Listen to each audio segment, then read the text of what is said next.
Hey, what is going on? So today's Friday for me. I don't know what day it is for you when you're watching this, but happy whatever day that is, insert. I just wanted to come to you guys really quick because something told me to let you guys know how I stay motivated. I don't know who wants to hear this. Maybe I'm just putting it on my social media just so I can go back and rewatch it in the future. I don't know, but I'm going to say what I need to say. So, I feel like when it comes to motivation, you have to get over the hurdle of getting motivated. So that happens with inner work. Like there's no way to avoid that. And then staying motivated, routine and discipline, like hands down, that's it. So for me, before I go to bed, I have to make sure I clear my mind. So things that I like to do before I go to bed is I will, do some brain dumping. I'll put some notes on my phone, or I keep a notebook by my bed because I jump up in the middle of the night sometimes and I need to get whatever it is out of my brain. I'll play games on my phone. Cookie Jam is my jam. Like I'm on level like 1500 and some. I love doing that. Anything really that does not mean that my brain gears have to churn is something that I'm interested in right before I go to bed.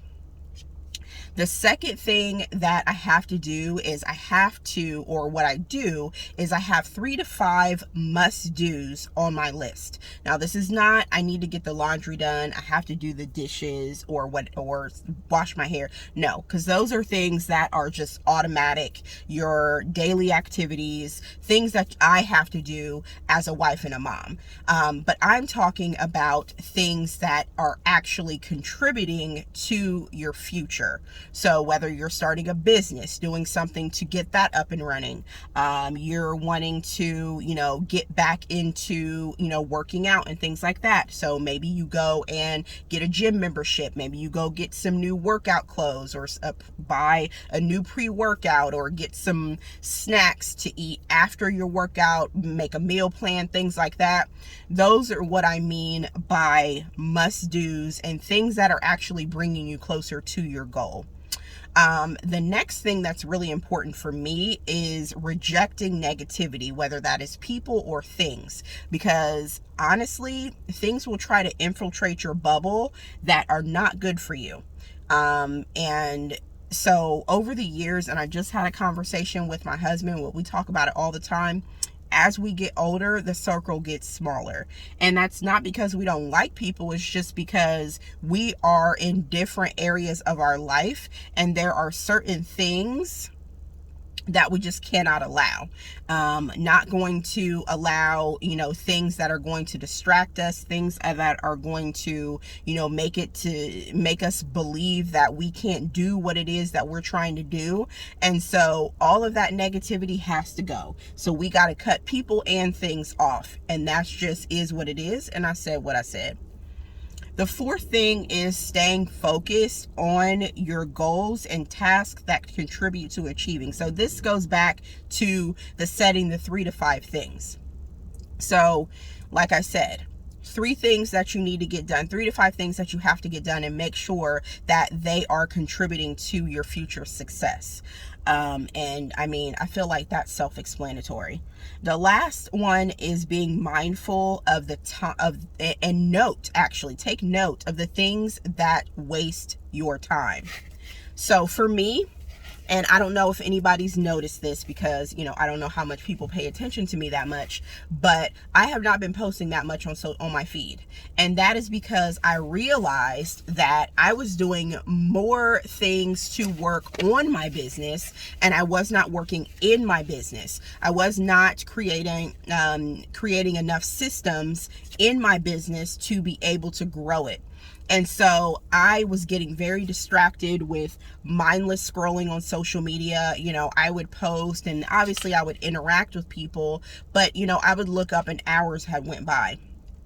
No, absolutely not. That right there is not bringing me money. Now, networking and things like that are great. Like, I love social media. I'm obviously, I gotta, I'm putting this video on social media, but the way you use it is important. I mean, if you don't use it as a tool, then it's a complete time waste.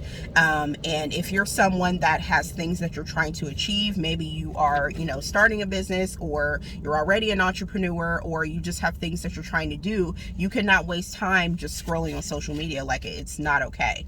And I know that there are different systems that I could invest in, as far as like automating my posts and things like that. But for me, and this is just for me, because I have, that works for certain people, but for me, I post the way I'm feeling. And so if I feel like there's something, that a lesson that I learned or something like that, I cannot pre-plan that. That's something that happened in the moment. Now, things I can plan for is like posts that are in relating to my business, and if I'm doing marketing or things like that, and those I will plan. But the in-between ones, I don't, just because that's just not how I roll. And so these are the things that I do to stay motivated. I hope that someone got something out of it. Like I said, I felt like I needed to share it. It has definitely helped me, as far as realizing what was wasting my time. That I just recently realized this, like, probably within the last like couple of weeks.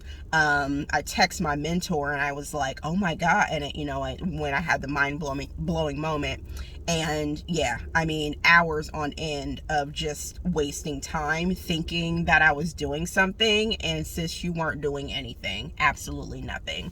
So, I would rather be profitable than be popular on social media. And that's just me. That might not be for everybody.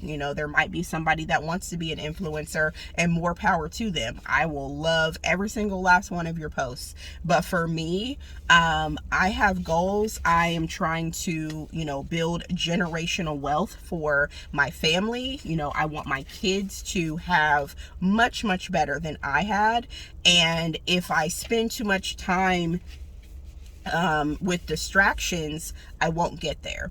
So if that means that I have to sacrifice, posting less, and sacrifice not being as interactive on social media to get to my goal, then I'll be that. You know what I mean? Like, that's just where I am in my life. I heard somebody say that they treat their birthday as like their new year, not January 1st. And when she said that, I'm like, oh my God, so do I. So when I have a birthday, or as my birthday is approaching, I assess what I've done. And then on the day of my birthday, I do a lot of reflecting. And then after that, it's like the year starts over for me. And so there were a lot of things that, from, in my 20s to my 33, that I realized I was doing, that I need to stop doing. And now that I'm 34 and my kids are getting older and all of that, I'm just like, no ma'am, like, you have to do better.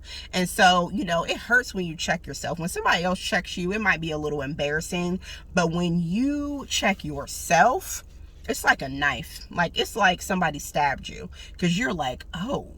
So not only was I wasting my time, but I was also wasting other people's time with my shenanigans. So it's like a double whammy for me. So I'm starting to ramble, so I'm going to go. But whoever watched this, thank you. And I'll see you guys on the next one. Bye.